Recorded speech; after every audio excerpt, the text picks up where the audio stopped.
I am for the child who's had 7 addresses in a single year because she's in foster care, because her father abused her. And her mother couldn't believe her.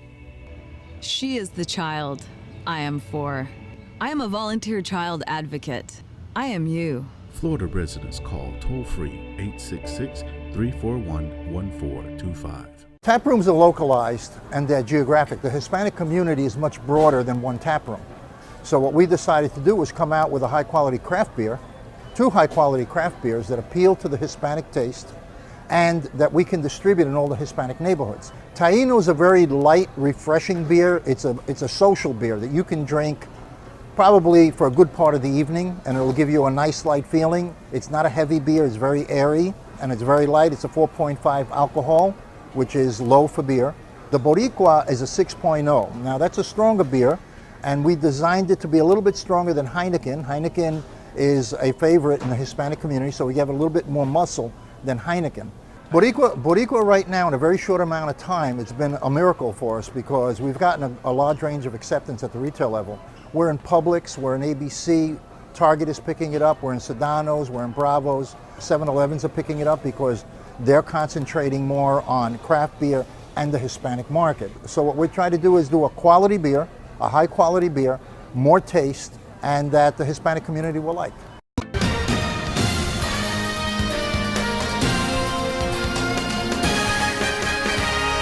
Hi, I'm Danny Ramos, and welcome to this week's edition of Hispanic Speak Out TV, brought to you on Spectrum. I was about to say Bright House, but I forgot it's Spectrum. Spectrum took over for Bright House. We are now a statewide broadcast in every county in the state of Florida. And we talk about Hispanic issues here and issues that relate to the Hispanic community. I'm here with Greg Perkins. Greg Perkins is the host of EDU TV, which will appear a little bit later the same evening. And also Juan De La Torre, who's an attorney here in Central Florida. He's down on Central Avenue in downtown Orlando. How you doing, guys? Good. So let's talk about immigration, because immigration is a topic that you like and you're into. What's the Achilles heel of the immigration movement with the Democratic Party? Well, the Achilles heel of the immigration movement... Don't say it's Trump. Well, that's exactly what I was going to say. Go ahead. It's Trump. By the way, these two guys are totally off-the-chain Democrats, okay? And that's okay. They're so far left. I'm a liberal. They're so far left, they're in a rowboat about 300 miles west of California. But go ahead. Well, I think that the biggest problem right now is the elimination of DACA. I think Trump ran a campaign based upon the picture that Latinos were criminals. That famous line from his inaugural speech when he launched his campaign that we're importing drug dealers and rapists, and I think that DACA is basically the complete opposite of that. It was intended to keep the best and brightest here in the United States, and kids that basically grew up here in the United States, went to school here, don't speak any Spanish, are going to college, are getting degrees, and are going on to do great things. And these are the people that are now in the crosshairs with the elimination of DACA. Okay, how do you feel about it? Well, I thought the Democrats could have done more, right? And they didn't. Who are you talking about? When you say Democrats, you're talking about Nancy Pelosi? Yeah, they could have done more, but now it really isn't going to get done because these people, they make no bones about it. They're not interested in helping anyone brown. I think, with the DACA situation, it's a question of passing a blanket law or being selective of who is allowed to use that as a mechanism. Well, it is selective, because I mean, even when Obama passed it through the executive order, there were certain criteria that needed to be met in order to qualify. And what was some of that criteria, for example? First and foremost, you needed to be either attending school, having achieved your GED or equivalent, or military too, I think. Yeah, correct, and or be in college or otherwise. But the minimum requirement was a high school graduation or equivalent to that, or be attending high school. You were talking about kids that came in under the age of 16 through no fault of their own, who were brought here by their parents, and who had been here continuously from 2007 and on. So it's not like you were taking and opening the doors and saying we're going to go all the way back to the beginning of the time. It was a selective criteria. Why for would this they group. say from 2007? Because if you're talking about kids that are 16, you would go back to 2002 or 2003. I think that's an interesting question, Danny. But I think that most things in immigration law and cutoff dates and whatnot are I hate to say it, arbitrary. I mean, you got laws that, there's a grandfather clause for people who can qualify under INA 245I, which is that if you entered illegally prior to 2001, I think it's March 30th or April 30th. I always get that date, the exact date confused. But if you entered prior to 2001, you pay a $1,000 fine. So long as your visa is available, otherwise you can adjust here in the United States. You pay a $1,000 fine, and that's dating all the way back to Reagan. So I mean, there's a lot of arbitrary clauses. Even rules dealing with crimes and who qualifies for a waiver, who doesn't qualify for waivers. A lot of things changed in '91. A lot of things changed in '89, and they're just cut off. And Reagan and Bush had a much softer approach. I mean, that is absolutely ridiculous to arrest these people and send them back to a homeland where they don't even know anybody. That is so ridiculous when they've contributed to the fabric of this country and continue to do so. I agree completely. Yeah. It's not just ridiculous. because he's a liberal, it's because you're not a liberal. Exactly. Yeah. So what do you think? I don't agree with that. I don't know, Danny. You really throw me a loop with this whole Trump thing, but okay. but not everybody's perfect. But I don't always agree with Trump, and I sometimes agreed with Obama. In this particular case, okay, so that you extremists understand. Extremists. I am absolutely for DACA, except I think it should go back more than 2007. I think it should go back to 2003. Because when you have a little kid coming in here, if the kid was there, that means 2007, 2017, that's 10 years, right? Well, what happens to a kid who's been here for 12? Well, I think, and let me clarify that point. There has to be a continuous presence from 2007 forward. Now, that person could have been here present prior to 2007, so long as that continuous presence was established under the. Let me be clear. We're talking under the Obama requirements for DACA, and what you're talking about is the age.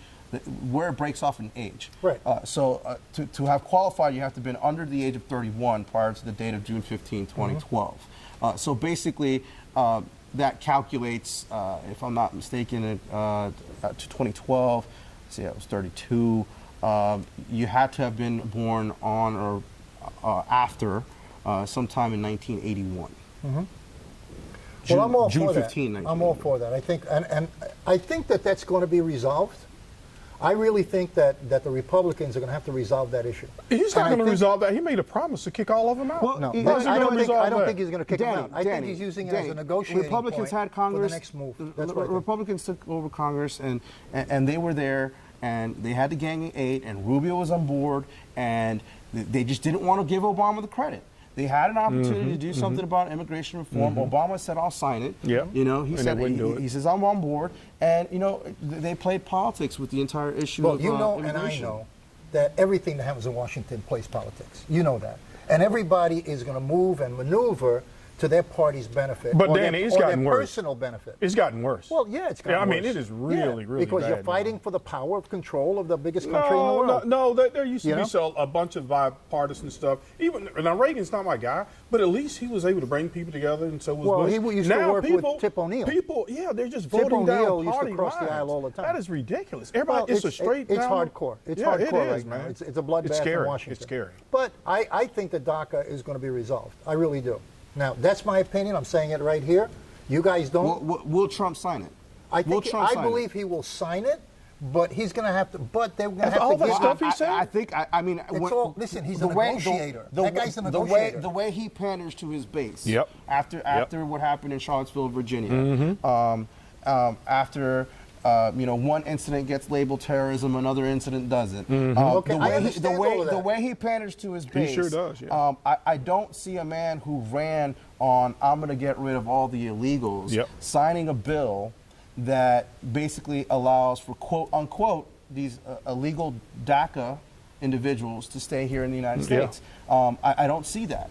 unless he wants to lose his re-election bid. Oh, he's going to lose. I'll make sure of that. Well, That's what you told me. yeah. But you know what? You know owe me I owe the whole world a and drink. I'm on board with you too. I really am. I'm on board with you too. I really hope he loses. Oh, he will.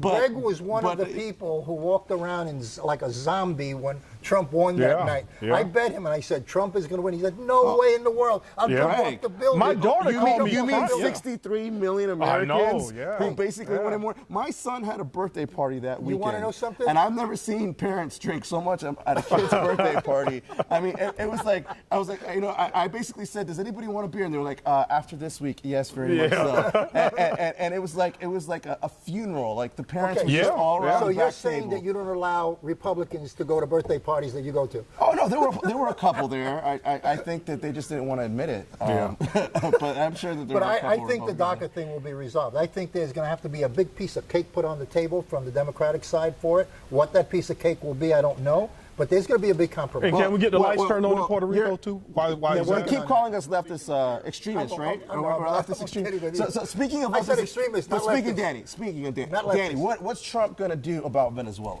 That's what I want to know. Oh, he's going to bomb with a nuclear weapon. Talk about leftist extremists. You know, this whole xenophobia that he's got going on in his foreign policy is going to cost all of South. What we spent decades throughout the 70s and 80s and part of the 90s trying to avoid leftist movements spreading through South America like wildfire. It's now happening. Now, mind you, that's good for business, Danny. I mean, I got people in Ecuador. Venezuela, It's good for my business, at Yeah, least. but I don't know why about has he other always people's been business, hard on but- brown people? Anybody that's brown, I'm going to blow them up. Here's the thing. Well, I'm that's a going to put you on racist. notice. That's I'm a gonna put you racist on statement. notice. That's a racist No, it's not. statement. I'm It's surprised all at you. the Middle Easterners, African Americans. Fire all of them if they take a knee. We're going to send all the rapers and murderers back to Mexico. Well, he It's said all fire brown. all of It's them. all He said brown. fire all of them. He didn't say fire only the blacks. You see what happens when you get rid of the black guys on the football team. Yeah. They lose. Well, you know what happens? They should all walk out and renegotiate. Wait. If you get rid of all the black guys on the football team, There's is no there a NFL. team? Right, exactly. Is there a team? Yeah, no take that, NFL. Trump. Yeah. Okay, so what are What they? are we going to play 5-on-5 flag football? in the driveway. In the driveway. So what else? What besides DACA? Besides DACA on the immigration front, what about the 5 or 6 countries that now the Supreme Court came out and said that supported Trump's position on a freeze, or I don't know if I'm using the right word. You're talking You're about the the travel lawyer. ban. Yeah. You're talking about the travel ban. The vetting process, whatever you want to call it. Extreme vetting. And what The term about was extreme chain vetting. immigration? How do you feel about eliminating chain immigration for immigration based upon capability of contribution? Well, it's interesting you bring that up because the Gang of 8 bill was largely based upon that. It was about a point system that would allocate points for college degrees, work experience, the family. It basically would take what we are separating between. I don't want to oversimplify it, but you got family-based immigration and you have employment-based immigration or investment-based immigration. If you wanted to oversimplify it, I'd say one category is completely business class and the other category is family-based. Well, that system was basically going to incorporate everything into, you get X amount of points for each one of these categories. Once you get to a certain amount of points, you qualify for residency. It wasn't a bad idea. And when I heard Rubio speak about it, before he ran for president, I would say that, it's hard. And I understand the Republican position. Okay, I get it. All right, it's hard to say. Well, you're a businessman. But no. What I understand is, you can't advocate that 11 or so approximated undocumented aliens should jump the front of the line. No, it's not fair. It's not fair to those people that are waiting outside. It's not. But you can't oversimplify it as you so aptly put. Yeah. You can't oversimplify it and just jump everybody into one category of people, especially these kids. I think that's what's so important about DACA. It's with DACA. Your travel ban. I got something about the travel ban, right? No, the travel ban is just racist. No, Let's just racist. I'll play the racist card on that one. No, he That's does just the racist. travel ban, right? 21 out of 23 terrorists, right? Was it 21 out of 23? Yeah. From Syria. Saudi Arabia. They're not on the list. From Saudi Arabia. They're not on the list. And the guy that tried to blow himself in New York from Indonesia. You don't have Indonesia on the list? So you just have to ban all Right. Muslim countries. Indonesia. So we're going to ban them now Well, too? you want to know something? We're dealing with 330 million people in this country. Right. So the rules cannot be so specific, and that's one of the issues. You cannot make laws that are so specific Right, to yeah. take care of every crevice. Right. You have to do a brushstroke and hope that the brushstroke covers 95% of the issues. You know, just like Trump, I don't know what the heck he just said. And you're a lawyer? And you're a lawyer? What the heck are you talking about? Yeah, What I'm talking about Listen, is the ban is un-American. The ban is Yeah. Which ban are unconstitutional. you And there are no talking about? The Saudis travel on ban. there. The There's travel no- ban. and the terrorists that blew up I was at 9/11. the airport. I was at the airport. I was one of the attorneys at the airport. The problem is the vetting process on the other side, not here, there. How do Right. you vet people from getting on the plane when there is no system of vetting Well, they have to apply on for- that side? That's There's a no farce. tracking. That's a farce. Okay, Okay. so tell me Because about it. most of these countries have to apply for a valid U.S. visa Right. in order to enter the United States. They have to go conduct an interview at a United States embassy. So It when is up to the somebody goes State for an Department- interview- it is up to the State Department. They have to do fingerprints. Okay, I got that. You know, but when they have to somebody go to goes the for an State interview, you're going to tell them they don't lie? Nobody Well- lies in the world, right? Everybody goes, I am. And, you know, if you put it that way, Danny, Okay. you know, a standard question almost every. Where did you work? A standard question on Where almost, did you work? For Correct. how long? And a standard question on almost Who- every immigration give us application. 5 people that recommend you for processing. You know, in some countries right now, they cannot do that. They don't have any work records. They don't have anything. They just, I'm applying and I'm getting on the plane. You don't know who you're bringing in. Why don't you just you ask have them, to so, be- do you have a shoulder-fired missile in your suitcase? Well, Just put that as Well, you part make of the my point question. because that's what I was trying to raise. A standard question on these immigration forms. I mean, like almost every immigration form, they flat out ask you, and I always laugh because like, Right. if you were, you're going to say yes, right? They always ask you, are you coming to the United States for the purpose of espionage? Right. Are you a terrorist? Have you ever been But linked you know to a what terrorist that organization? does? You know? That gives the federal government a position to prosecute. Well, of If they course. say either way Yeah, that but they who's gonna answer. say Because yes you're lying to on a that? federal form. Exactly. You're lying on So a federal if form. they say there's a no, tie. If there's a and tie, they get caught, yes. Yeah. they lied, Yes. out they go. Correct. If they say yes, Correct. out they go. Correct. You know what I mean? And that's called lying to gain an Is that a immigration trick benefit. question? It is. Which, you know, that's never happened in the history of immigration. Okay. Never, ever. Of course, that happens all the time. People get married, right, to falsify documents. Of course, and that's been happening since all the Oh, time. yeah. Well, they made a movie about it. I think it was called Green Card, starring Gerard Depardieu. Listen, we're out of time. This is Danny Ramos. Stand by. We'll be right back in a minute. It's been fun. It's been fun. You guys should come on more often as a team. Beat me up. Yep. Esto es amor de verdad, nadie lo puede dudar. Step up to craft beer. Taino Light Lager has a crisp, refreshing Caribbean-style flavor. Boricua Craft Ale, full-bodied flavor for the true beer drinker. Stop drinking beer water. Mundo gira pegado a ti. Taino Craft Light Lager and Boricua Strong Craft Ale. Feel the rhythm and come up to craft beer. Hi, I'm Danny Ramos and welcome to this week's edition of Hispanic Speak Out. It's going to be a rather unusual production, a 30-minute video of how the United States could possibly be attacked and be possibly destroyed. This is a scenario only, but it has a lot of fact and a lot of truth to it. You be the judge.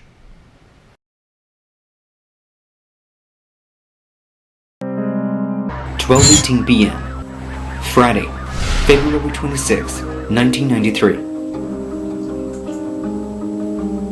A massive explosion occurs in the public parking garage on one of the tallest buildings in the planet, the World Trade Center in New York City. The bombing shocked America, which had seemed immune from attacks of terrorism that has plagued other parts of the world.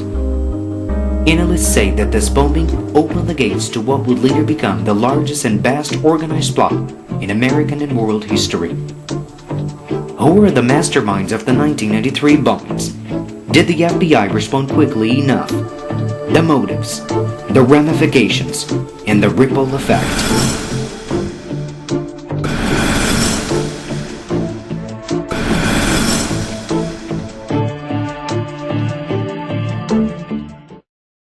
"16 years ago, at about 17 minutes past noon, a thunderous explosion rocked lower Manhattan.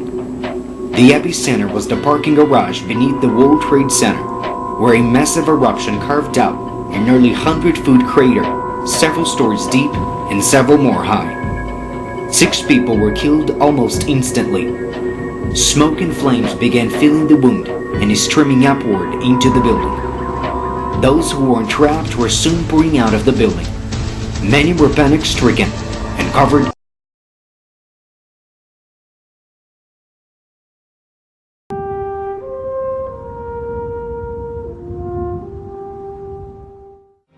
It's going to be a beautiful day today. Sunshine throughout. Low humidity. Really a splendid September day. The afternoon temperature about 80 degrees. Great weather for the primary election. Tonight, clear and cool, low 60. American Boston. Please listen very carefully. This is Amy Sweeney on Flight 11. We've been hijacked. 2 attendants have been stabbed. Do you have any idea where you're headed? No. People in coach think it's a routine emergency. We've asked for a doctor, but none's on board. Can you tell us anything more about the hijackers? Yes, they have knives and mace. They say they have a bomb. Okay, how are the people who were stabbed? One flight attendant's okay. I'm not sure. The other may not make it. Oh my God, something's wrong here! What's happening?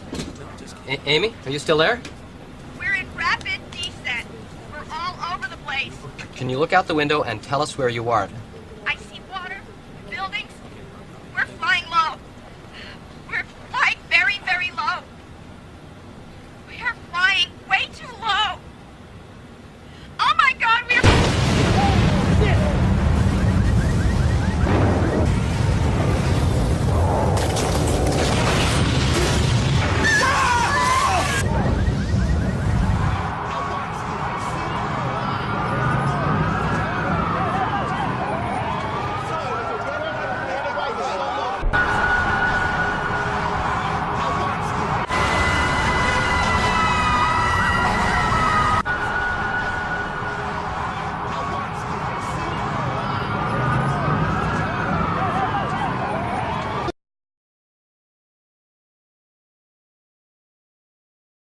Meanwhile, confirming today that just 2 days after steering $400 million in cash to Iran in a covert payment timed to coincide with the release of American hostages, President Obama and his administration paid the Islamic Republic 3 times that amount, another $1.3 billion in interest, wiring that money directly to Iran in 3 payments. The payments trace back to the 1970s and money Iran gave the U.S. for military equipment before the hostage crisis of that era erupted. And the U.S. responded back then by freezing Iran's assets. There is much more to this story, and for that we go to Chief Washington Correspondent James.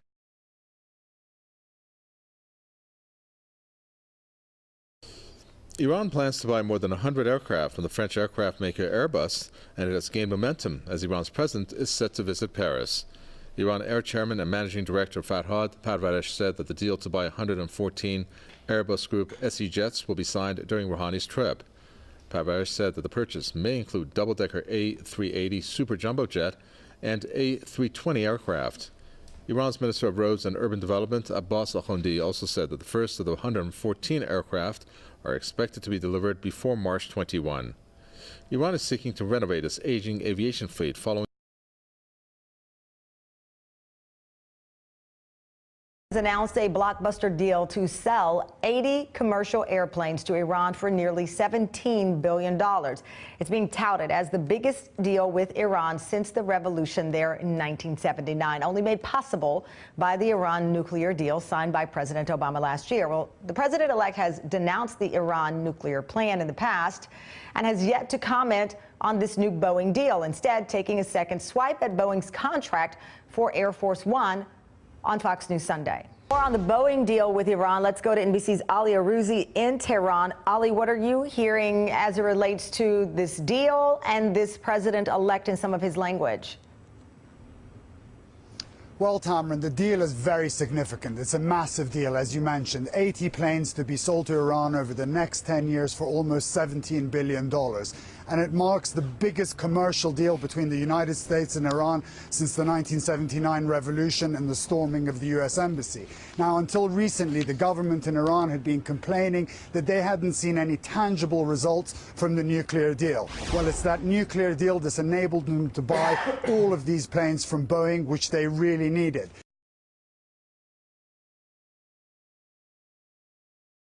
And it's a really important milestone that North Korea has passed, and initially it looked like it was only coming from the Defense Intelligence Agency, and their job is to look at adversary capabilities, and in the past they've been criticized for being a little too generous in terms of ascribing capabilities to adversaries, so there was some concern among outside observers. But as you know, you and I have now gotten some new reporting to suggest that it's not only the DIA, it's the CIA and the ODNI and other agencies that share this assessment that North Korea has reached this critical milestone. They're able to miniaturize a weapon to put on an ICBM, Andrea.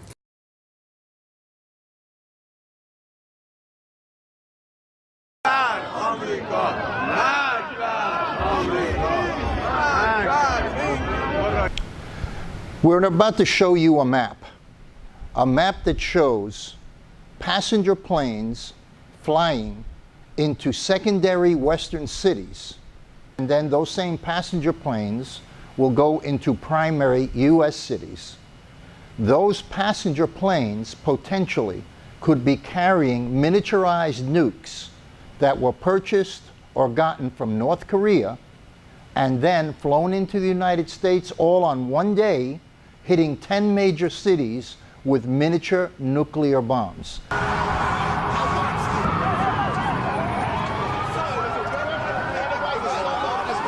And all of this unfolding in one of the busiest places in the world, in downtown Manhattan.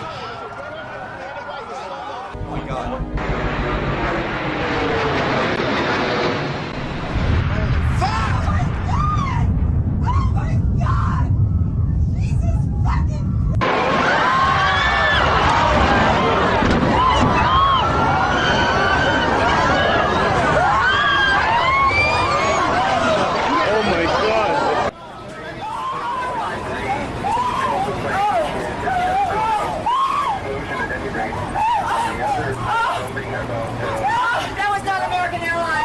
This is a potential scenario. They have used passenger planes in the past to attack the United States. This scenario is a follow-up scenario, just like the follow-up scenario on the World Trade Center from 1993 that landed up in 2011, a second attack. The scenario is the same. It's just using the same devices, but more of them. Make no mistake, this is a real possibility.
Tap rooms are localized and they're geographic. The Hispanic community is much broader than one tap room.